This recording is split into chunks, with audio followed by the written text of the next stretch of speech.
है कि विश्व पर्यावरण दिवस के रूप में मनाया जाता है, यानी कि कब विश्व पर्यावरण दिवस मनाया जाता है? मैं कहूंगा 5 जून को विश्व पर्यावरण दिवस मनाया जाता है। अगर आपसे पूछ लिया जाए विश्व स्तनपान दिवस कब मनाया जाता है, साथियों 1 अगस्त को मनाया जाता है, ये बहुत इंपॉर्टेंट है। उसके अलावा अगर बात करें 1 मई को कौन सा दिवस, तो श्रमिक दिवस, और 1 दिसंबर को विश्व एड्स दिवस मनाया जाता है। ये 4 दिवस कम से कम आप लोग याद रखेंगे। उसके बाद देखिए इनमें से किस सुप्रसिद्ध पार्श्व गायिका को भारत रत्न पुरस्कार से सम्मानित किया गया था? तो मैं कहूंगा लता मंगेशकर जी को साथियों भारत रत्न पुरस्कार से सम्मानित किया गया था, ये बात आपको ध्यान रखना है। उसके बाद देखिए अगला सवाल कह रहे हैं किस पोषक तत्व की कमी से रिकेट्स नामक बीमारी होती है? तो रिकेट्स नाम की साथियों जो बीमारी होती है ना, ये किसकी वजह से होती है? मैं कहूंगा विटामिन डी की कमी की वजह से होती है, इसलिए विटामिन डी आपको नहीं कम रखना है अपनी बॉडी में। भारत के राज्यों के राज्यपाल की नियुक्ति करने का अधिकार किसके पास होता है? तो मैं कह सकता हूं साथियों ये अधिकार तो राष्ट्रपति के पास है, राज्यपाल की नियुक्ति करने का अधिकार राष्ट्रपति साहब के पास है। कहने के साथियों रेगुर मिट्टी को मिट्टी के नाम से भी जाना जाता है, बिल्कुल सही साथियों। लेकिन अगर बात करते हैं रेगुर मिट्टी को कौन सी मिट्टी के नाम से जाना जाता है? मिट्टी तो कहते हैं रेगुर मिट्टी को, लेकिन कौन सी मिट्टी कहते हैं? पोटाश मिट्टी कहते हैं? नहीं साथियों, काली मिट्टी कहा जाता है। आंसर जिनका बी है तो बिल्कुल करेक्ट है।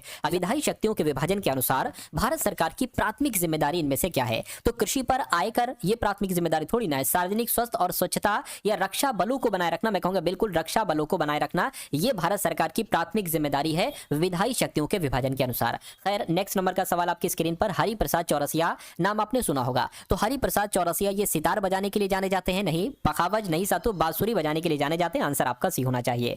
कॉफी की अरेबिका किस्म, ये कॉफी की अलग अलग किस्म होती है साथियों, कॉफी की किस्म अरेबिका किस्म, ये किस राज्य में नहीं उगाई जाती है? तो मैं कहूंगा इन 3 राज्यों में उगाई जाती है, लेकिन ओडिशा में साथियों नहीं उगाई जाती, इसलिए आंसर अगर आपका है ऑप्शन नंबर साथियों ए के साथ तो बिल्कुल करेक्ट है। अगला देखिए कहने के भारत के, ये बहुत इंपॉर्टेंट क्वेश्चन है, सर्वोच्च न्यायालय की शक्ति का वाला। तो आपसे कहा जा रहा है कि भारत के सर्वोच्च न्यायालय की शक्ति के संदर्भ में न्यायिक समीक्षा का क्या अर्थ होता है? तो न्यायिक समीक्षा का अर्थ क्या? यह भारत के प्रधानमंत्री को आपातकाल के समय सलाह देता है? मैं कहूंगा नहीं। भारत के मुख्य न्यायाधीश की शक्तियों और कार्यों को परिभाषित करता है? मैं कहूंगा नहीं। भारत सरकार की निचली अदालतों की शक्तियों को नियंत्रित नहीं। संसद द्वारा पारित किसी भी कानून की संवैधानिकता की जांच करता है? तो ये आपका जवाब होगा। यानी कि अगर आपकी परीक्षा में ये डिक्टो सवाल आए तो जवाब मैंने आपको बता दिया है, आप लोग इसको एक बार और पढ़ लीजिएगा। तमिलनाडु का जल्लीकट्टू जो है ना खेल, ये किससे संबंधित है? कुत्तों की लड़ाई से नहीं, बिल्लियों की, मुर्गों की नहीं साथियों, ये बैलों की लड़ाई से संबंधित है। सिंधु घाटी सभ्यता की जो डांसिंग गर्ल है, यानी कि जो नृत्य करती मूर्ति है ना साथियों, ये ढाली गई थी किस चीज से? मैं कहूंगा कांस्य की मूर्ति थी, इसलिए आंसर आपका भी होगा। अगला देखिए किस पूर्व प्रधानमंत्री ने चेंजिंग इंडिया पुस्तक लिखी थी? तो जो चेंजिंग इंडिया पुस्तक लिखी थी मैं कहूंगा मनमोहन सिंह के द्वारा लिखी गई थी, आंसर आपका डी होगा। कह रहे कि मुगल बादशाह अकबर का मकबरा साथियों कहां पर स्थित है? तो इसका मकबरा, अकबर की अगर बात करें, अकबर का मकबरा सिकंदरा में स्थित है, ये बात आपको ध्यान रखना है। उसके बाद देखिए उत्तर भारत में प्रचलित मंदिर वास्तुकला की शैली है। तो आपसे यहां पर साथियों ये चीज पूछी जा रही है, उत्तर भारत में प्रचलित मंदिर वास्तुकला की शैली जो है ना, ये नागर शैली है। ये सवाल बहुत इंपॉर्टेंट है आपके एग्जाम के लिए। उसके बाद देखिए सुधीर धन के लिए प्रसिद्ध है क्या साथियों? सुधीर धर जो है ना, ये संगीत के लिए प्रसिद्ध है या फिल्म या लैंडस्केप ड्राइंग, मैं कहूंगा कार्टून ड्राइंग के लिए साथियों जाने जाते हैं सुधीर धर। उसके बाद देखिए कह रहे हैं निम्नलिखित में से कौन भारत की जीडीपी की गणना के लिए उत्तरदायी है? तो भारत की जीडीपी की बात आ गई तो क्वेश्चन तो वैसे ही बहुत इंपॉर्टेंट है। सभी नगर पालिकाएं और पंचायतें नहीं, केंद्र सरकार के मंत्रालय, राज्यों तथा केंद्र शासित प्रदेशों के विभिन्न सरकारी विभाग, मैं कहूंगा बिल्कुल साथियों ये आपका जो होगा ये बिल्कुल करेक्ट आंसर आपका होगा। उसके बाद देखिए अगला सवाल, भारत रत्न पुरस्कार प्राप्त करने वाले पहले खिलाड़ी कौन थे? आपसे पूछा जा रहा है होगा। इनमें से किस नदी में भारत की प्रायद्वीपीय नदी प्रणाली में सबसे बड़ा जल संधर है? तो किस नदी की बात चल रही है? मैं कहूंगा गोदावरी नदी की बात चल रही है। गोदावरी नदी आपके सवाल का राइट आंसर है। अगला देखिए राज्यसभा के बारे में निम्नलिखित में से कौन सा कथन सत्य है? तो राज्यसभा की अगर बात करिए, भारत के संविधान द्वारा निर्धारित एक सीधे निर्वाचित निकाय है। राज्य विधानसभा के निर्वाचित सदस्य राज्यसभा के सदस्यों का चुनाव कर सकते हैं। इसे संसद के निचले सदन के रूप में जाना जाता है। राज्यसभा के सदन स्थायी रूप से चुने जाते हैं। मैं कहूंगा इन चारों में से जो सही कथन है वो ऑप्शन नंबर बी वाला है। तो ऑप्शन नंबर बी आपका बिल्कुल करेक्ट आंसर हो जाता है। अगला देखिए दूध में निम्नलिखित में से कौन सा अम्ल पाया जाता है? क्या आप जानते हैं दूध में कौन सा अम्ल पाया जाता है? मैं कहूंगा लैक्टिक अम्ल पाया जाता है। लैक्टिक अम्ल आपके सवाल का बिल्कुल करेक्ट आंसर है। उसके बाद देखिए निम्नलिखित में से कौन सा भारत का शास्त्रीय नृत्य नहीं है साथियों? फटाफट आप लोग मुझे बता दीजिए। चलिए तो क्या होगा साथियों? कथकली है ना। कथकली की अगर बात करें केरल का है, भांगड़ा की अगर बात करें पंजाब का है, ओडिसी की बात करें ओडिशा का है, और मोहिनी अट्टम ये तो केरल का है। तो भांगड़ा जो पंजाब का साथियों एक लोक नृत्य है, ये शास्त्रीय नृत्य नहीं है, इसलिए आपके सवाल का जवाब ऑप्शन नंबर बी होगा। निम्नलिखित में से किस मात्रा के लिए इकाई है ना, इकाई मीटर प्रति सेकंड स्क्वायर का उपयोग किया जाता है? तो किसका साथियों? त्वरण आपका जवाब होगा। त्वरण आपके सवाल का बिल्कुल करेक्ट आंसर है। निम्नलिखित में से किस अवधारणा के अनुसार गरीबी को अन्य गरीब लोगों के साथ केवल निकृष्ट परिवेश में रहने वाले गरीबों के संदर्भ में देखा जाना चाहिए। तो मैं कह सकता हूं सामाजिक बहिष्कार आपके सवाल का राइट आंसर हो जाएगा, है ना। यानी कि सामाजिक बहिष्कार जो अवधारणा है इसके अनुसार गरीबी को अन्य गरीब लोगों के साथ केवल निकृष्ट परिवेश में रहने वाले गरीबों के संदर्भ में देखा जा सकता है। इस सवाल आपके एग्जाम में आ सकता है। यानी कि एक नृत्य शैली है डोलू कुनिका, है ना, डोलू कुनिथा। ये किस भारतीय राज्य से संबंधित है? देखिए अगर झारखंड की बात आ जाए तो एक नृत्य है साथियों जो बहुत पूछा जाता है, जन्नी झूमर नृत्य। जन्नी झूमर नृत्य झारखंड का है। और एक नृत्य है साथियों छौ नृत्य जो पश्चिम बंगाल का है। और कथकली और मोहिनी अट्टम केरल का है। मैं कहूंगा डोलू कुनिथा की अगर बात करें तो ये कर्नाटक में किया जाता है नृत्य। संयुक्त राज्य अमेरिका में राज्यपाल के रूप में चुने जाने वाले पहले भारतीय अमेरिकी कौन थे? तो इनका नाम बॉबी जिंदल है। और बॉबी जिंदल ही संयुक्त राज्य अमेरिका में राज्यपाल के रूप में चुने जाने वाले पहले भारतीय अमेरिकी थे। उसके बाद देखिए न्यूनतम समर्थन मूल्य तय करने की जिम्मेदारी किसकी? ये भी इंपॉर्टेंट क्वेश्चन है साथियों। कृषि लागत और मूल्य आयोग की अगर बात करें यही न्यूनतम समर्थन मूल्य तय करता है। उसके बाद देखिए फ्रांस और स्पेन की सीमा पर कौन सा पर्वत शिखर स्थित है? तो कौन सा पर्वत शिखर स्थित है? पिरिनी पर्वत शिखर स्थित है। आंसर आपका बी होगा। उसके बाद देखिए प्राचीन शहर लोथल जो अब एक प्रमुख पुरातात्विक स्थल के रूप में प्रसिद्ध है, भारत के किस राज्य में है? तो ये पता साथियों कहां पर है? लोथल बहुत इंपॉर्टेंट है साथियों। लोथल जो है ना ये गुजरात में, और गुजरात के अहमदाबाद जिले में है और भोगवा नदी के किनारे पर है। ये बात भी आप लोग याद रखेंगे, ठीक है ना। चलिए अच्छा एक रोपड़ भी स्थल है। रोपड़ की अगर बात करें तो ये कहां पर है? ये पंजाब के में है। और अगर बात करें कालीबंगन एक बहुत इंपॉर्टेंट है सातों स्थल, है ना, ये राजस्थान में। तो ये तीनों चीजें आप लोग याद रखेंगे। कहने के जो चाक होता है ना, चाक का रासायनिक नाम आपसे पूछा जा रहा है तो मैं कहूंगा कैल्शियम कार्बोनेट, ये चाक का रासायनिक नाम होता है। उसके बाद देखिए 2011 की जनगणना के अनुसार किस भारतीय राज्य का सबसे कम जनसंख्या घनत्व है? तो सबसे कम जनसंख्या घनत्व की अगर बात करें साथियों अरुणाचल प्रदेश का। किसका? अरुणाचल प्रदेश का सबसे कम जनसंख्या घनत्व है। अच्छा सबसे ज्यादा जनसंख्या घनत्व किसका है? ये भी एक बार मुझे बताइए और कमेंट में मुझे बताइए 2011 की जनगणना के अनुसार सबसे ज्यादा जनसंख्या घनत्व किस राज्य का था? कमेंट में आप लोग बताइए। साथ करके किसने एनसीसी के महानिदेशक का पदभार संभाला? यानी कि नेशनल कैडेट कोर इसकी फुल फॉर्म है। इसके महानिदेशक कौन बने साथियों? वीरेंद्र वत्स इनका नाम है और ये एनसीसी के महानिदेशक बने हैं। अगला देखिए किस राज्य का बालोद जिला भारत का पहला आधिकारिक रूप से बाल विवाह मुक्त जिला बना है? तो किस राज्य की बात चल रही है? मैं कहूंगा ये जिला जो है ना बालोद जिला ये छत्तीसगढ़ में है। और ये छत्तीसगढ़ यानी कि बालोद जिला ये कैसा आधिकारिक रूप से पहला बाल विवाह मुक्त जिला बन चुका है। उसके बाद देखिए 2025 आर्थिक स्वतंत्रता सूचकांक में कौन शीर्ष पर रहा है? तो मैं कहूंगा सिंगापुर देश शीर्ष पर रहा है। उसके बाद देखिए कह रहे कि वर्ल्ड ग्रीन इकोनॉमिक समिट 2025 कहां पर शुरू हुई है? तो ये साथियों दुबई देश में शुरू हुई है। दुबई आपके सवाल का दुबई में शुरू हुई। दुबई आपके सवाल का राइट आंसर है।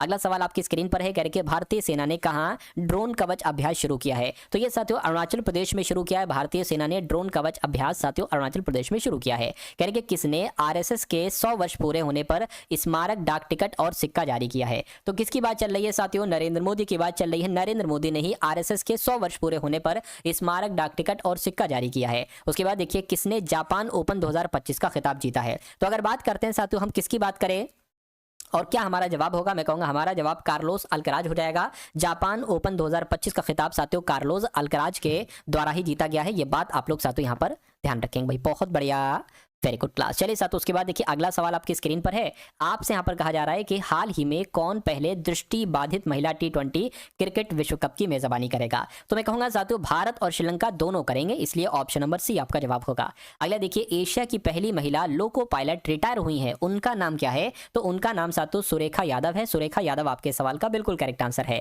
करिए किस राज्य मंत्रिमंडल ने व्यापक कैंसर देखभाल नीति को मंजूरी दी है? तो अगर बात करते हैं साथियों महाराष्ट्र राज्य की, तो महाराष्ट्र राज्य के मंत्रिमंडल ने व्यापक कैंसर देखभाल की नीति को मंजूरी दी है। उसके बाद देखिए अगला सवाल आपकी स्क्रीन पर है। आपसे कहा जा रहा है कि किसने चाइना ओपन 2025 खिताब जीता है? साथियों देखिए जैसे कहूंगा जैनिक सिन्हा इनका नाम है और इन्होंने ही चाइना ओपन 2025 का खिताब जीता है। कहां हाथियों की निगरानी के लिए गज रक्षक ऐप लॉन्च किया गया है? तो गज रक्षक ऐप जो लॉन्च किया गया है वो साथियों मध्य प्रदेश राज्य में लॉन्च किया गया है। उसके बाद देखिए किस राज्य के पर्यटन विभाग ने वैश्विक पर्यटन पुरस्कार 2025 जीता है? तो किसकी बात चल रही है? मैं कहूंगा आंध्र प्रदेश की बात चल रही है। आंध्र प्रदेश की अगर बात करें तो इसने ही पर्यटन विभाग ने आंध्र प्रदेश के पर्यटन विभाग ने वैश्विक पर्यटन पुरस्कार 2025 जीता है।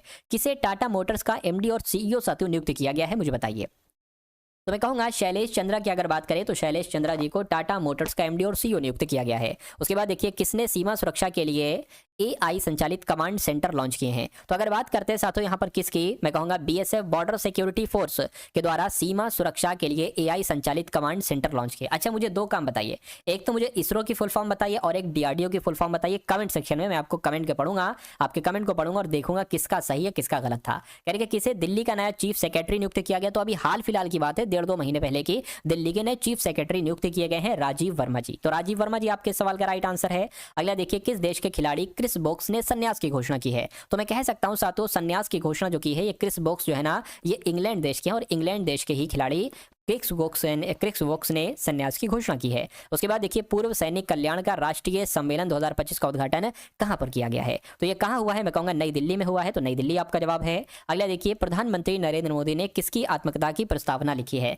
तो मैं कहूंगा जॉर्जिया मेलोनी आपके सवाल का बिल्कुल सही जवाब हो जाएगा। नरेंद्र मोदी ने जॉर्जिया मेलोनी की आत्मकथा की प्रस्तावना लिखी। बात आप लोग साथ यहाँ पर याद रखेंगे। चलिए उसके बाद देखिए साथियों, नेक्स्ट नंबर का सवाल है, कह रहे कि किसे इंटरनेशनल एमी अवार्ड्स 2025 में सर्वश्रेष्ठ अभिनेता यानी कि बेस्ट एक्टर श्रेणी में नामांकित किया गया। तो साथियों किसको किया गया है, मैं कहूंगा दिलजीत दोसांझ को किया गया है। इसलिए आंसर आपका जो जाएगा वो ऑप्शन नंबर साथियों सी के साथ जाएगा।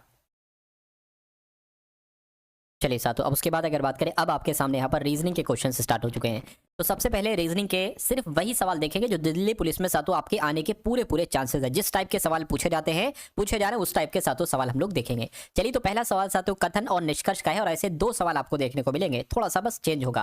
कह रहे कि कोई विद्यालय संस्थान नहीं है, कोई विद्यालय संस्थान नहीं है तो हम मान सकते हैं साथियों कि विद्यालय अलग हो जाएगा, है ना। शॉर्ट में लिखेंगे विद्यालय अलग हो जाएगा और ये संस्थान जो है ना वो आपका अलग हो जाएगा। कोई विद्यालय संस्थान नहीं है तो कोई संस्थान भी विद्यालय नहीं हो सकता। उसके बाद कह रहे कि वे सभी प्रतिष्ठान, है ना, वे सभी प्रतिष्ठान जो कि संस्थान नहीं है, यानी कि इनकी बात चल रही है कि ये जो प्रतिष्ठान है ना या विद्यालय है ये जो संस्थान नहीं है उनके भवन है, यानी कि ये जो है ना ये भवन है। चलिए कोई दिक्कत नहीं, ये भवन है तो यानी कि सारे विद्यालय सारे प्रतिष्ठान भवन है और ये संस्थान है जो कि विद्यालय नहीं है और कोई संस्थान विद्यालय नहीं है। इतनी बात क्लियर है। अब निष्कर्ष को देखिए और बताइए कौन सा निष्कर्ष आपको सही है, कौन सा निष्कर्ष आपका गलत है। यानी कि विद्यालय प्रतिष्ठान नहीं होते हैं, विद्यालय प्रतिष्ठान नहीं होते। प्रतिष्ठान का मतलब क्या है, भवन से है, तो ये तो गलत है भैया। विद्यालय प्रतिष्ठान यानी कि विद्यालय भवन है, यहां कह रहे नहीं है तो गलत है। सभी विद्यालय भवन होते हैं, सभी विद्यालय भवन, ये बात भी बिल्कुल सही है। देखिए सभी विद्यालय भवन है, दूसरा सही है। विद्यालयों के भवन नहीं होते हैं, विद्यालयों के भवन नहीं होते हैं, है ना। तो ये सातों अगर बात करें, देखिए इसमें जो है ना, इसमें ऐसा हम नहीं, अगर इसको हम सही मान लीजिए सही मान ले तो 2 और 3 सही है, लेकिन इसमें ऐसा लिखा ही नहीं है। तो मैं कहूंगा सिर्फ और सिर्फ 2 सही है, ऐसा ऑप्शन नंबर बी में लिखा हुआ है और यही आपके सवाल का बिल्कुल करेक्ट आंसर है। अगला सवाल आपकी स्क्रीन पर है, आपसे कहा जा रहा है कि निम्नलिखित में से वेन आरेख जो है ना ये महिलाओं, माताओं और अभियंताओं के वर्ग के बीच संबंध को दर्शाता है। कौन सा बनेगा आरेख महिलाओं, माताओं, अभियंताओं का। देखिए जो भी माताएं हैं, क्या जो भी माताएं हैं, मैं कहूंगा वो माताएं 100% महिला होंगी, है ना, वो सारी की सारी महिला होंगी जो भी माताएं हैं। कहने के अच्छा अभियंताएं, देखिए कुछ माताएं अभियंताएं हो सकती हैं और कुछ महिलाएं अभियंताएं हो सकती है। तो मैं कहूंगा कुछ इस प्रकार से आरेख बनेगा और ऐसा आरेख कहां पर बना हुआ है ये कुल मिला के आपसे सातों यहां पर पूछा जा रहा है। तो ऐसा सातों ऑप्शन नंबर सी में बना आपको दिख रहा है, तो सी आपका जवाब हो जाएगा। उसके बाद देखिए अगला सवाल है, आपसे कहा जा रहा है कि जैसे 4, 6, 9 में जो रूल लगा है वही रूल किस ऑप्शन में लगा है, ए में, बी में, सी में या साथियों डी में। तो सबसे पहले आप ये पता लगा लीजिए कैसे यहां पर हुआ। देखिए यहां पर 2 बड़ा है और यहां पर 3 बड़ा है। तो देखिए 2 यहां पर बड़ा है, 3 नहीं बड़ा है, यहां पर नहीं हो सकता। 2 यहां पर बड़ा है, यहां पर भी 3 नहीं बड़ा है, 4 बड़ा है, यहां पर भी नहीं हो सकता, 2 यहां पर, यानी कि ये तो साथियों लॉजिक हमारा फेल हो गया। तो ये 2, 3 वाला लॉजिक हमारा फेल हो चुका है। चलिए कोई दिक्कत नहीं, दूसरे लॉजिक की अगर बात करें, देखिए अगर हम इन दोनों के आपस में गुणा कर दें, यानी कि 4 नीम कितना हो जाएगा, 36 हो जाएगा 4 नीम, और इस नंबर का यानी कि 6 का स्क्वायर कर दें तो साथियों देखिए वही तो हो गया, 6 का स्क्वायर क्या हो जाएगा, 36 हो जाएगा। तो ऐसा कोई ढूंढिए साथियों जिसमें ये रूल आपका यहां पर लगा हो। चलिए कोई दिक्कत नहीं, देखिए अगर हम साथियों क्या 12 की 18 से गुणा करेंगे तो वो तो बहुत हो जाएगा और होना चाहिए 196 तो नहीं होगा। 8 का स्क्वायर सातों 64 होता है क्या, 12 छंग 64 होते नहीं। 15 का स्क्वायर 225 होता है क्या, 18 नीम 225 होते नहीं। 12 का स्क्वायर 144 होता है क्या, 24 छंग 144 होते हैं। तो मुझे तो लग रहा है, एक बार देख भी लीजिए आप लोग, 6 चौक आपका 24 हो जाएगा, 6 दूना 12 14, यानी कि 144 आ गया। तो मैं कहूंगा जो लॉजिक यहाँ पर है वही लॉजिक ऑप्शन नंबर डी वाले में है। नेक्स्ट नंबर का सवाल आपकी स्क्रीन पर है, देखिए सवाल को साथियों और आप लोग मुझे बता दीजिए कि आपका जवाब साथियों यहाँ पर किस ऑप्शन के साथ जाएगा, क्या आपका जवाब होगा। आपसे कहा जा रहा है कि कौन से 2 चिन्हों को अगर आपस में एक दूसरे में बदल दिया जाए तो निम्नलिखित समीकरण सही हो जाएगा। यहाँ पर लिखा हुआ है 12 + 18 × 24 भाग 6 -3 बराबर 19 है। तो मुझे बताइए साथियों, कौन सा हम अगर एक्सचेंज करें तो वो हमारा सही आंसर हो सकता है। हम ऑप्शन नंबर डी से स्टार्ट करते हैं साथियों इस सवाल को। 12 है, 18 है, 24 है, 6 है, 3 है और बराबर साथियों 19 है। यानी कि अगर हम ऑप्शन नंबर डी को सही माने तो भाग की जगह पर प्लस और प्लस की जगह पर भाग करना होगा। तो प्लस है, प्लस की जगह पर साथियों भाग आ जाएगा, गुणा है, गुणा का गुणा रहेगा, भाग है, भाग की जगह पर प्लस आ जाएगा, माइनस है, माइनस का माइनस रहेगा। अगर इसको हमने कैलकुलेट किया और अगर 19 आ गया तो ये हमारा आंसर हो जाएगा, लेकिन अगर 19 नहीं आया तो फिर हम ऑप्शन नंबर सी वाले को ट्राई करेंगे। समझ गए, ये भाग होगा साथियों। तो अगर बात करते हैं साथियों, देखिए 6 से कट करें, 6 दूना 12 और 6 3 18 हो गया, ये आपका 24 हो गया, प्लस आपका 6 में से 3 जाएगा तो 3 बचेगा, 19 आना चाहिए। 3 से 3 7 21, 3 8 24 हो गया, 8 दूना आपका 16 हो गया, प्लस आपका 3 हो गया, बराबर 19 आना चाहिए। 16 और 3 19 होता है, यानी कि 19 बराबर 19 आ चुका है। यानी कि हमारा जवाब जो जाएगा ऑप्शन नंबर डी के साथ जाएगा। कहा गया है कि निम्न के 4 अक्षर समूह में से कौन सा इस समूह का हिस्सा नहीं है, इतनी सी बात आपसे पूछी जा रही है। देखिए अगर हम आपको प्लेस वैल्यू मालूम होना चाहिए, जैसे कि एस की अगर बात करें 19 पर होता है, ओ 15 पर होता है, पी 16 पर होता है, क्यू 17 पर होता है। और अगर बात करते हैं इसकी तो एच 8 पर होता है, ई 5 पर होता है, एफ 6 पर होता है, जी 7 पर होता है, एन 14 पर होता है, के 11 पर होता है, एल आपका 12 पर होता है, एम 13 पर होता है। इसकी अगर बात करें तो डब्ल्यू 23 पर होता है, डी 20 पर होता है, यू 21 पर होता है और वी आपका 22 पर होता है। इतनी बात क्लियर है। उसके बाद देखिए अगर यहाँ पर हम लोग बात करें, देखिए 23 से 20 हुआ यानी कि -3 3 घटाया गया और 21 से 22 हुआ यानी कि 1 बढ़ाया गया है। अच्छा यहाँ पर आइए 14 से 11 हुआ है, फिर -3 किया गया और यहाँ पर भी यहाँ पर +1 किया गया है। यानी कि जो रूल यहाँ लगा वही रूल यहाँ लगा। इसको भी सातों आप लोग देख लीजिए, यहाँ भी 3 माइनस किया और यहाँ 1 प्लस किया गया है। अच्छा यहाँ सातों 4 माइनस कर दिया, तो बस यहीं पर से मामला चेंज हो गया। सबसे अलग जो होगा वो ऑप्शन नंबर डी वाला होगा और ए बी सी में एक लॉजिक लगा हुआ है। उसके बाद देखिए नेक्स्ट नंबर का सवाल आपकी स्क्रीन पर है, कह रहे कि हृदय का संबंध शिराओं से है तो नदी का संबंध किससे होगा? समुद्र से, धारा से, सहायक नदियों से या साथियों जल से। देखिए अगर मैं आपको बताऊं, जैसे कि जो हमारा हार्ट होता है, हृदय होता है ना, हृदय में शिराएं आकर मिलती हैं। जितनी भी शिराएं हैं वो हृदय में आकर ही मिलती हैं। उसी प्रकार अगर हम नदी की बात करते हैं तो नदी में समुद्र नहीं मिलते हैं, धारा नहीं मिलती है, नदी में सहायक नदियां आकर मिलती है। तो कुल मिला के जो संबंध यहाँ पर था वही संबंध नदी का सहायक नदियों से होगा। आंसर आपका सी हो जाएगा। उसके बाद देखिए अगला सवाल आपकी स्क्रीन पर है। आपके सामने एक ये चित्र है और यहाँ पर कट कट कट कट बना हुआ है, डॉट डॉट डॉट डॉट। कहने का मतलब ये है कि अगर हम इसको यहां से, यानी कि ये दो पार्ट है, इसके एक पार्ट ये है और एक पार्ट ये है, तो इस वाले पार्ट को अगर हम फोल्ड करके इस वाले के ऊपर ले आए, समझ रहे ना मेरी बात को, कहने का मतलब क्या है, तो ये कैसी आकृति हो जाएगी। तो मेरा मानना है साथियों, देखिए ये वाली लाइन तो रहेगी, ये सब ये वाली लाइन जो है ना, ये लाइन कुछ ऐसे आ जाएगी और ऐसे आ जाएगी। ये जो एरो है ना वो एरो कुछ ऐसे आ जाएगा, समझ गया साथियों बात को। और ये जो गोला है ना, ये गोला साथियों इसके ऊपर आ जाएगा ऐसे करके। तो ऐसा कहां पर बना हुआ है ये आप लोग मुझे बता दीजिए। देखिए ये नहीं, ये वाला हो जाएगा साथियों, यानी कि आंसर आपका जो जाएगा वो ऑप्शन नंबर ए के साथ जाएगा। अब आप लोग भी थोड़ा सा दिमाग लगाकर देख लीजिए, आंसर आपका ए ही होगा। नेक्स्ट नंबर का सवाल आपकी स्क्रीन पर है, आपसे देखिए वैसे ही सवाल है, यानी कि ये जो खाली जगह है ना, यहाँ पर आपको बताने कैसा आएगा, कैसा आएगा ये आपको कुल मिला के बताना। देखिए ये ऐसे ट्रायंगल का मुंह जो है ना नोक तरफ है, इसमें भी ट्रायंगल का मुंह जो है ना नोक तरफ है और इसमें भी है। तो मैं कहूंगा अगर हम इसको रखते हैं तो इसका भी देखिए सभी का ही मुंह जो है ना नोक की तरफ है। तो ये बात तो हमने सही नहीं कही है ना, मतलब कही तो सही, लेकिन वो चीज़ से हम आंसर तक नहीं पहुंच सकते। चलिए कोई दिक्कत नहीं है। देखिए ये नहीं हो सकता है ना। और अगर बात करते यहाँ पर, अगर बात करें, ये आपको थोड़ा सा अलग लग रहा होगा, इसकी लाइन अलग लग रही है और इसकी लाइन अलग रही, लेकिन बराबर होना चाहिए। और यहाँ पर देखिए दो लाइनें ऐसी हैं और यहाँ पर दो लाइनें अलग हैं, बराबर होना चाहिए। तो जो सही है वो ऑप्शन नंबर डी वाला है, यानी कि आपके इस क्वेश्चन का आंसर जो जाएगा वो ऑप्शन नंबर डी हो जाएगा। अगला सवाल आपकी स्क्रीन पर है, कह रहे कि उस विकल्प का चयन करिए, यानी कि कुल मिला के यहाँ पर आपको बताना है क्या आएगा। देखिए क्यू एफ एम के बाद ओ एच एल है, उसके बाद एम जे के है, उसके बाद कौन से 3 लेटर यहाँ पर आएंगे, इतनी सी बात आपको बताना है। देखिए अगर क्यू से ओ पर जाए तो 2 घटाया गया है, ओ से एम पर जाए तब भी 2 घटाया गया है, और अगर एम से 2 पर जाएंगे तो मैं कहूँगा यहाँ पर के आ जाएगा, और के हमें ऑप्शन नंबर बी में डी में मिल रहा है। एफ 6 पर होता है, एच यानी कि 8 हुआ है, फिर 2 बढ़ाया, फिर 2 बढ़ाएंगे तो साथ तो एल हो जाएगा। तो के एल सिर्फ और सिर्फ ऑप्शन नंबर डी में लिखा हुआ है, डी जिनका आंसर है तो उनका आंसर बिल्कुल सही हो जाएगा भाई। बहुत बढ़िया, वेरी गुड क्लास। अगला सवाल आपकी स्क्रीन पर कह रहे कि एक निश्चित कोड भाषा में एबव को मतलब ए बी ओ वी को A B E O V लिखा गया, यानी कहने का मतलब ये तो है कि जो यहाँ पर लेटर हैं वही लेटर यहाँ पर हैं, यानी कि इनसे ये बनाया गया है तो इन्हीं लेटर से साथों हमारा आंसर बनेगा। कैसे बनेगा बस इतनी सी बात आपको बताना है। देखिए ये ए बी जो लिखा हो वो तो सेम टू सेम यहाँ पर ए बी लिख दिया, लेकिन ये क्या ओ वी ई की जगह ई ओ वी लिख दिया। अच्छा ऐसा तो नहीं क्रम से लिख रहे हो, जैसे कि ए बी के बाद जो है ना ई आता है, उसके बाद फिर ओ आता है, उसके बाद वी आता है। तो यहाँ पर भी देखिए ऐसा ही है, EOV, देखिए EOV, तो मैं कहूंगा इसको हमें अल्फाबेट के क्रम में लगाना है, जो सीरियल वाइज चलता है ना वैसे साथ यहाँ पर लगाना होगा। तो इसमें से सबसे पहले कौन सा लेटर आता है, सबसे पहले कौन सा लेटर आता है, मैं कहूंगा सबसे पहले ई आता है, तो हमने साथों ई लिख लिया है ना। उसके बाद आई आता है तो साथों हमने फिर आई लिख लिया। उसके बाद एन आ जाएगा है ना, तो एन हम लिख लेंगे। और फिर साथियों आपका ओ आ जाएगा और फिर क्यू आ जाएगा, तो ओ आ गया और साथियों क्यू आ गया, ठीक है ना। उसके बाद साथियों क्या आ जाएगा, एस आ जाएगा, टी आ जाएगा, एस टी आ गया, और उसके बाद बचा हुआ साथियों यू आ गया। तो ये कौन से ऑप्शन में लिखा हुआ है जरा मुझे बताइए, EINOQSTU, ऐसा ऑप्शन नंबर सी में लिखा हुआ है। तो जिनका आंसर ऑप्शन नंबर सी है मैं कहूँगा आंसर आपका बिल्कुल सही है। नेक्स्ट नंबर का सवाल आपकी स्क्रीन पर है, कह रहे कि LEVEL को MFVDK लिखा जाता है, तो FENCE को क्या लिखा जाएगा। देखिए यहाँ पर अगर साथियों हम लोग बात करें तो ये मिला जुला लग रहा है, जिसके L 12 पर होता है, M 13 पर होता है। साथियों आपको प्लेस वैल्यू बहुत जरूरी मालूम होना चाहिए, यानी कि रीजनिंग अगर आप करना चाहते हैं, क्योंकि रीजनिंग के 30 से 40% क्वेश्चन प्लेस वैल्यू पर आधारित आते हैं। प्लेस वैल्यू क्या है, जैसे कि A 1 पर है, B 2 पर है, C 3 पर है ना, D आपका जो है ना 4 पर है, Z आपका 26 पर है, Y आपका 25 पर है। उसके अलावा आपको अपोजिट भी मालूम होना चाहिए, जैसे कि A का अपोजिट Z होता है, सबको पता है, लेकिन आपको सारे मालूम होना चाहिए है ना, आपको साथों सारे मालूम होना चाहिए A से लेकर Z तक, ठीक है ना। चलिए तो ये चीजें साथों बिल्कुल बेसिक हैं, ये चीजें तो आपको मालूम ही मालूम होना चाहिए हर हालत में, अगर आप रीजनिंग के क्वेश्चंस को सारे में से सारे क्वेश्चन सही करना चाहते हैं। चलिए तो अब हम लोग बढ़ते हैं साथों इस सवाल की तरफ। देखिए L से M हुआ है, यानी कि यहाँ पर 1 घटाया गया है। उसके बाद अगर बात करते हैं E से F हुआ है, तो यहाँ पर 2 बढ़ाया गया है, ठीक है, कोई दिक्कत नहीं है।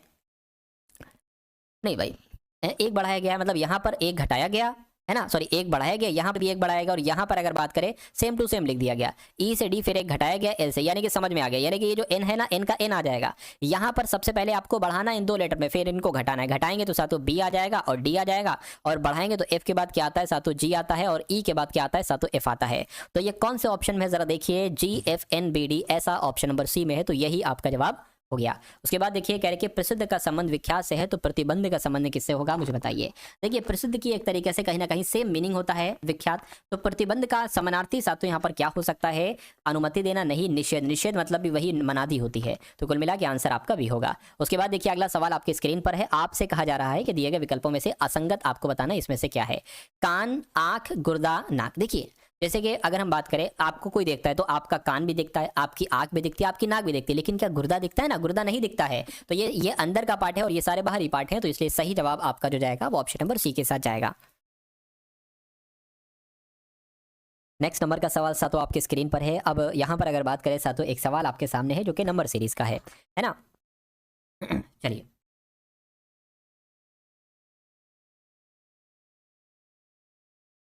तो ये वाला सवाल सातु हो चुका है ना। अब इस सवाल को सातु हम लोग देख लेते हैं। यहाँ पर कहा गया है कि सबसे पहले अगर बात करते हैं सातु क्या है, थोड़ी सी यहाँ पर मिस्टेक है, मैं वो मिस्टेक सातु सुधारने की कोशिश करता हूँ।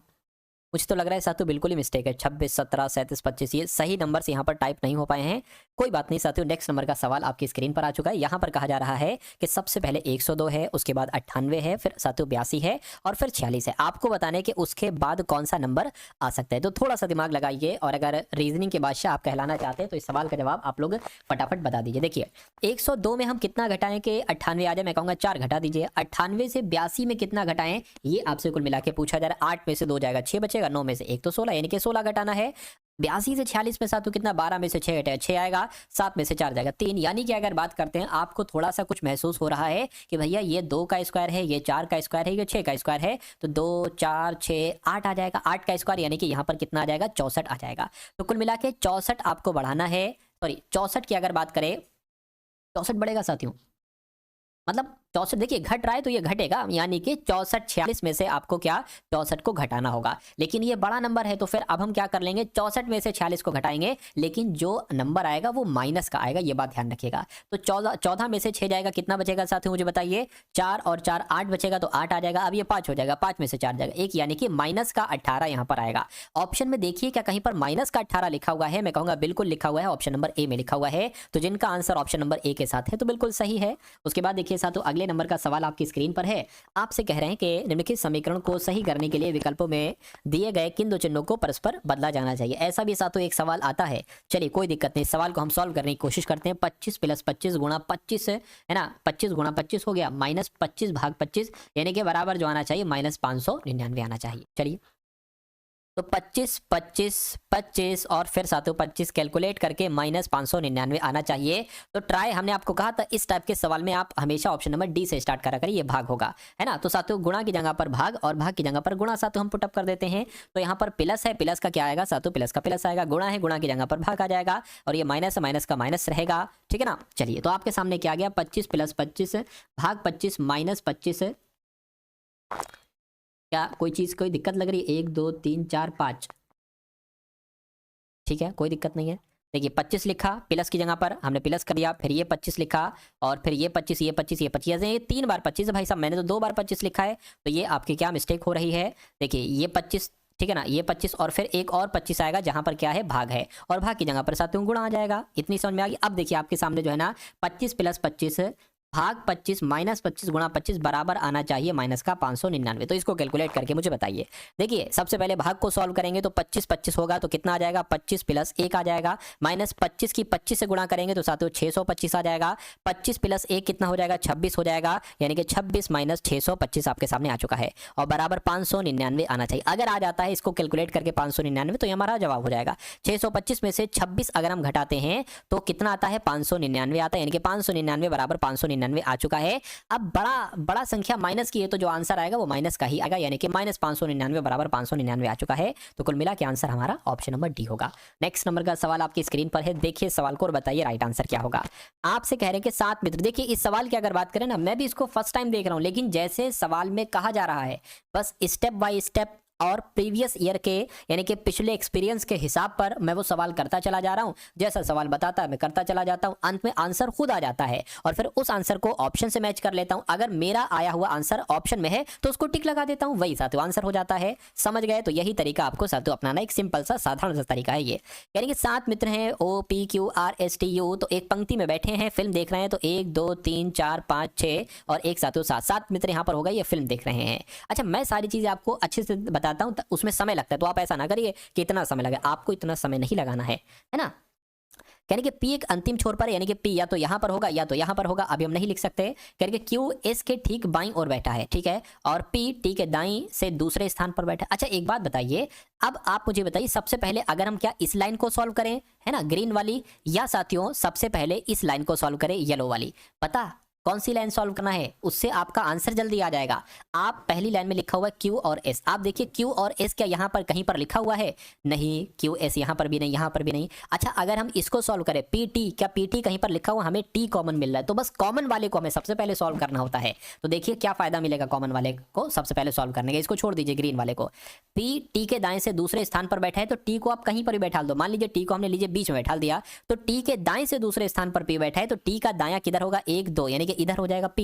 अच्छा यहाँ पर एक चीज कहा जा रहा था कि P एक अंतिम छोर पर बैठा है, तो P अंतिम छोर पर बैठा होगा, तो एक काम आप ये करिए, इसको यहां से हटा दीजिए और फिर अब यहां पर एक और लगा दीजिए। तो देखिए P अंतिम छोर पर हो गया, और ये वाली लाइन भी हो गई, P T के दाएं से दूसरे स्थान पर P बैठा है, बिल्कुल सही बात है।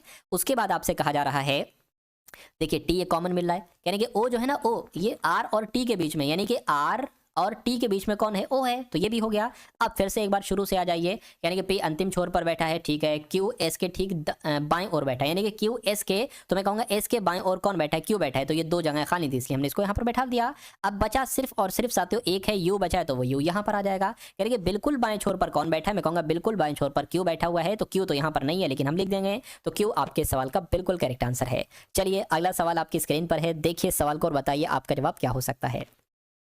आपसे कह रहे हैं कि कुछ अमोनिया खाद है, तो कुछ अमोनिया खाद है, मान लेते साथियों ये अमोनिया हो गई, और कुछ अमोनिया खाद है, मान लेते इतनी अमोनिया साथियों क्या हो गई, इतनी अमोनिया खाद हो गई। कह रहे कि कुछ अमोनिया पोटाश है, तो मान लेते इतनी अमोनिया क्या हो गई साथियों, पोटाश हो गई। अब निष्कर्ष को देखिए और बताइए कौन सा निष्कर्ष सही है कौन सा गलत है। कह रहे कि कुछ अमोनिया खाद है, बिल्कुल कुछ अमोनिया खाद है, इतनी अमोनिया खाद है, सही। कुछ पोटाश अमोनिया है, बिल्कुल कुछ पोटाश इतनी पोटाश अमोनिया है, ये दोनों सही हो जाएंगे, यानी कि दोनों ही निष्कर्ष अनुसरण करते हैं, ऐसा आपका ऑप्शन नंबर ए कहता है। नेक्स्ट नंबर का सवाल आपकी स्क्रीन पर है, देखिए और बताइए आपका जवाब साथियों यहाँ पर क्या होगा, किस ऑप्शन के साथ साथियों आपके सवाल का जवाब यहाँ पर जाएगा। चलिए साथियों मैं देखता हूँ सब कुछ सही चल रहा है, कोई दिक्कत वगैरह आवाज वगैरह की दिक्कत तो नहीं, इसलिए ये 3-4 मिनट में एक बार देख लेता हूँ 2 सेकंड के लिए, तो मुझे तसल्ली हो जाती है कि हाँ सब कुछ ओके है, वॉइस वगैरह सब कुछ सही चल रही है।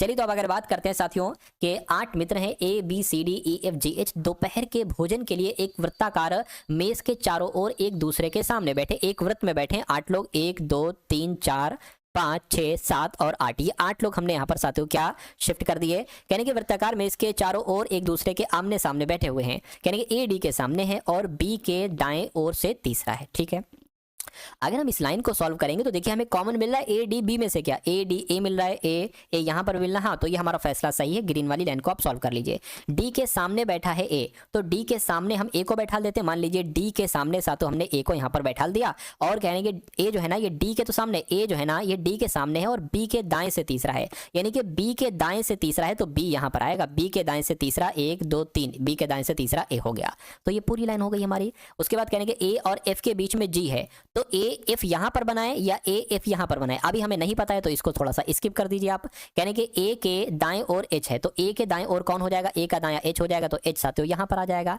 उसके बाद अगर बात करें अब क्या ये वाली लाइन सॉल्व कर सकते हैं हम साथियों। देखिए ए और एफ के बीच में जी है, बिल्कुल ए और एफ के बीच में कौन है, जी है, तो जी आपका यहां पर आ जाएगा। कह रहे सी और डी के बीच में ई है, तो सी और डी किधर गया भैया से, हाँ ये है डी, तो सी यहां पर आ जाएगा। सी और डी के बीच में ई है तो ई यहां पर आ जाएगा, यानी कि 8 के 8 हमने बैठा दिए। सवाल में पूछा जा रहा है बी के सामने कौन है, मैं कहूंगा बी के सामने साथों एच है, तो एच आपके इस क्वेश्चन का जो होगा वो बिल्कुल करेक्ट आंसर हो जाएगा भाई। बहुत बढ़िया, very good class. Next number का सवाल आपकी स्क्रीन पर है। आपसे कहा जा रहा है कि एक निश्चित कोड भाषा में, ये रीजनिंग का अंतिम सवाल है, उसके बाद हम लोग मैथ्स के क्वेश्चंस देखेंगे, है ना। एक निश्चित कोड भाषा में डी आई जी को 20 लिखा जाता है, एफ डबल ई डी को साथियों क्या लिखा जा सकता है, मुझे बताइए। देखिए कहीं इनको जोड़ने पर ये 20 तो नहीं आया, एक बार देख लीजिए। जैसे कि डी 4 पर होता है, आई 9 पर होता है, जी 7 पर होता है, तो ये दोनों 16 हो जाएंगे और 16 और 4 20 होता है, बिल्कुल सही जवाब। एफ 6 पर होता है, ई 5 पर होता है, ई 5 पर होता है, डी 4 पर होता है, तो ये 16 हो गया, 4 20 आ गया, यानी कि 20 कौन से ऑप्शन में है, मैं कहूंगा ऑप्शन नंबर बी वाले में। तो जिनका आंसर ऑप्शन नंबर बी के साथ है, आंसर आपका बिल्कुल करेक्ट हो जाएगा। चलिए उसके बाद अगर बात करते हैं साथियों, यहाँ पर अगर बात करें, अब आपके सामने जो क्वेश्चन स्टार्ट है वो मैथ्स के क्वेश्चन स्टार्ट है। बहुत अधिक नहीं, सिर्फ 5 क्वेश्चंस मैंने लिए हैं मैथ्स के, जो बहुत टॉप लेवल के हैं और जो संभावित हैं कि आपके एग्जाम में साथियों वहां से ही क्वेश्चंस आपको देखने को मिले। चलिए तो पहला सवाल मैथ्स का है, कह रहे 3 वर्ष पहले बेंगलोर की जनसंख्या कितनी थी, 3 लाख थी। मान लीजिए यदि ये संख्या क्रमिक 3 वर्षों के दौरान इतनी, यानी कि 2%, 5% और 4% की दर से बढ़ती है, यानी कि 3 साल पहले की अगर बात करें तो 3 लाख थी, फिर क्या होता है साथियों, पहले वर्ष में 2% बढ़ती है, उसके अगले वर्ष में 5% बढ़ती है और तीसरे वर्ष में 4% बढ़ती है। ये 3 वर्षों के दौरान इतनी बढ़ती है। तो कहने कि वर्तमान जनसंख्या क्या, अगर ऐसा सवाल आ जाए तो बहुत आसान होता है। देखिए 3 वर्ष पहले की जनसंख्या कितनी थी साथियों, 3 लाख थी, अगर 2% बढ़ी तो जनसंख्या कितनी हो गई, 102/100 हो गई, बिल्कुल। अगले वर्ष 5% बढ़ी तो 105, यानी कि इस पूरे की 105% हो गई, ठीक है। फिर अगले वर्ष तीसरे वर्ष 4% बढ़ी, यानी कि इस पूरे की 104% हो गई। तो बस इसको आपको कैलकुलेट करना होता है और आपका आंसर आपके सामने आ जाता है। देखिए इन 2 जीरो से ये 2 जीरो, इन 2 जीरो से ये 2 जीरो और इस 1 जीरो से ये आपका 1 जीरो आ गया, है ना। अब अगर बात करें 5 दूना आपका 10 हो जाएगा और इसको कट कर लीजिए, 5 दूना 10 और 5 एकम 5, इतनी बात क्लियर है।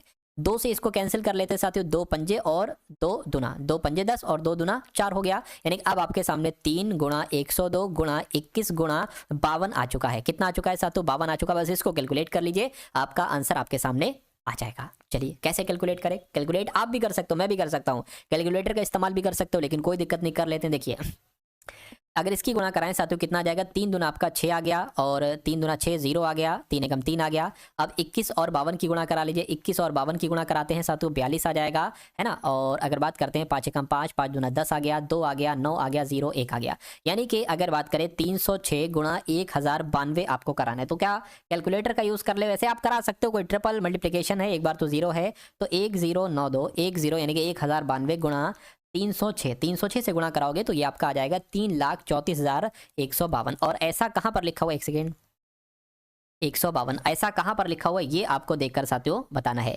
तो 3,34,152 ऑप्शन नंबर सी में लिखा हुआ है, तो ये आपका जवाब होगा। उसके बाद देखिए अगला सवाल आपकी स्क्रीन पर है। आपसे कहा जा रहा है क्या कि भैया 44 सेंटीमीटर और 28 सेंटीमीटर आकार के कागज की एक आयताकार शीट है, ठीक है ना। एक आयताकार शीट है, लंबाई जो है वो 44 सेंटीमीटर होगी, चौड़ाई जो होगी वो 28 सेंटीमीटर होगी। कहने कि इस कागज को अगर 44 सेंटीमीटर लंबाई में घुमाया जाता है, ठीक है, और एक बेलन बना दिया जाता है, सिलेंडर बना दिया जाता है, तो बने हुए बेलन का आयतन क्या होगा। तो आपको बने हुए बेलन का आयतन पता है, सूत्र पता है बेलन के आयतन का क्या होता है, मैं आपको बता देता हूँ, πr²h, ये बेलन के आयतन का सूत्र है। तो पाई की वैल्यू हम रख देंगे, कोई दिक्कत नहीं है। आर की वैल्यू आपको मालूम होना चाहिए और साथियों आपको एच मालूम होना चाहिए, है ना। अच्छा अगर बात करें साथियों एच यहाँ पर क्या है, एच की अगर बात करें तो एच यहाँ पर साथियों क्या है, ये सारी चीजें मैं आपको बताऊंगा। देखिए सबसे पहले अगर हम बात करते हैं साथियों,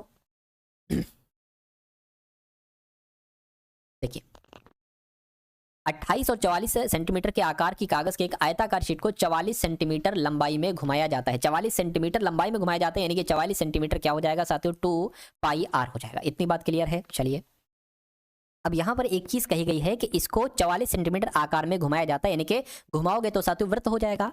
वृत्त हो जाएगा तो इसकी परिधि कितनी बनेगी साथियों, 44 सेंटीमीटर यहां पर बनेगी। 2 पाई आर बराबर 44 सेंटीमीटर। यहां से हम आर का मान निकालेंगे और वो आर का मान हम इसमें फिट करेंगे, तब निकल पाएगा बेलन का आयतन। चलिए तो 2 आ गया, पाई की वैल्यू 22/7 हो गई, आर हो गया बराबर आपका साथियों 44 हो जाएगा। अगर बात करते हैं साथियों, देखिए 22 गुना ये भी 44, ये भी 44, तो आर बराबर कितना आ जाएगा, 7 आ जाएगा। तो अब साथियों 7 की यानी कि आर की वैल्यू हमें मालूम पड़ चुकी है। उसके बाद देखिए अब इसको कैलकुलेट करा लीजिए, 22/7 और बराबर आर की वैल्यू 7 आ गई। 7 का स्क्वायर है, आर का स्क्वायर है 7 गुना 7। और एच की अगर साथियों यहां पर हम लोग बात करते हैं तो कितना है साथियों, एच की अगर बात करिए तो साथियों 28 सेंटीमीटर हो जाएगा। एच कितना हो जाएगा, क्योंकि ये एक तरीके से हाइट ही तो है साथियों, है ना। चलिए तो ये आपका एच हो जाएगा, तो ये आपका 28 यहां पर आ जाएगा। 7 से 7 कैंसिल हो जाएगा। अब अगर बात करते हैं साथियों 22 की गुणा 7 से कराइए, जरा 22 की गुणा 7 से कराइए।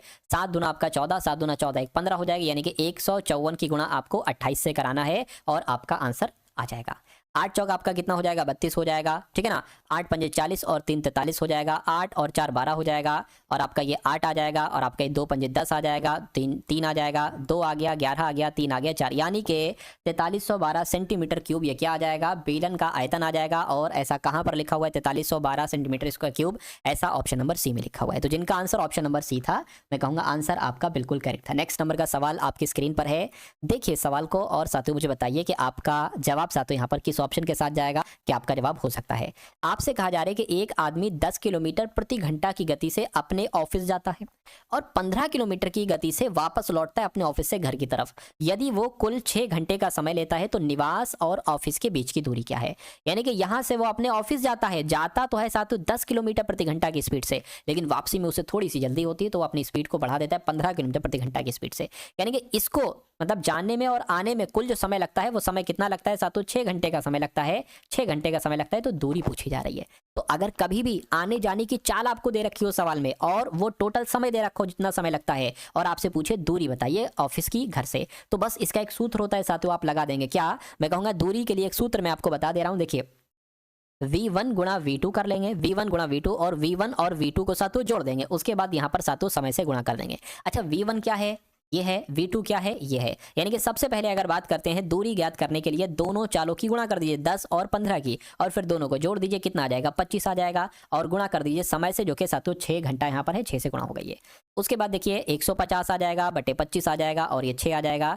25 एकम 25, 25 सत्ते कितना होता है साथियों, 25 छंग होता है साथियों क्या, 150। तो ये तो 6 छंग आपका कितना आ जाएगा, 36 आ जाएगा, यानी कि 36 किलोमीटर की दूरी आएगी और 36 किलोमीटर।